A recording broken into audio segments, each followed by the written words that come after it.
আমি আমার জনগণকে আরেকটি অনিবার্য বিপ্লবের জন্য প্রস্তুতি নেয়ার কথা বলছি। দেয়ালে পিঠ ঠেকে গেলে যেভাবে রুখে দাঁড়ায় আক্রান্ত দুর্বল, বিধ্বস্ত জাহাজ যাত্রীরা আঁকড়ে ধরে ভাসমান পাটাতন, তেমনি একাগ্রতা নিয়ে আমি আপনাদের আসন্ন বিপ্লবের জন্য প্রস্তুতি নেয়ার কথা বলছি। বিপ্লব মানেই যুদ্ধ, বিপ্লব মানেই তিল তিল বাঁচতে শেখা, বিপ্লব মানেই ভাসমান রক্তপদ্ম প্রস্ফুটিত কৃষ্ণচূড়া। বিপ্লব মানেই জীবন, বিপ্লব মানেই জীবনের জন্য আমরণ লড়াই।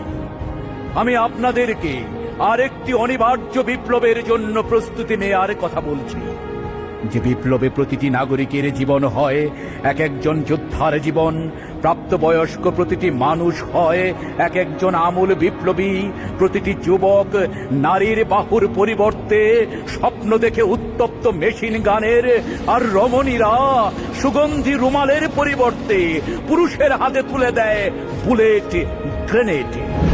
আমি আমার জনগণকে অনিবার্য সেই বিপ্লবের জন্য প্রস্তুতি নেয়ার কথা বলছি। বিপ্লব মানেই যুদ্ধ, বিপ্লব মানেই সংগ্রাম সংঘাত, বিপ্লব মানেই শিরায় শিরায় উত্তম ঝড়, ঝড়ো হাওয়া, টর্নেডো, সাইক্লোন। বিপ্লব মানেই কল্লোলিত সমুদ্রের শোঁ শোঁ অশান্ত গর্জন। বিপ্লব মানেই আশা, সফলতা ও বিজয়ের অমোঘ পুষ্পমাল্য। আমি আমার জনগণকে আরেকটি অনিবার্য বিপ্লবের জন্য প্রস্তুতি নেয়ার কথা বলছি।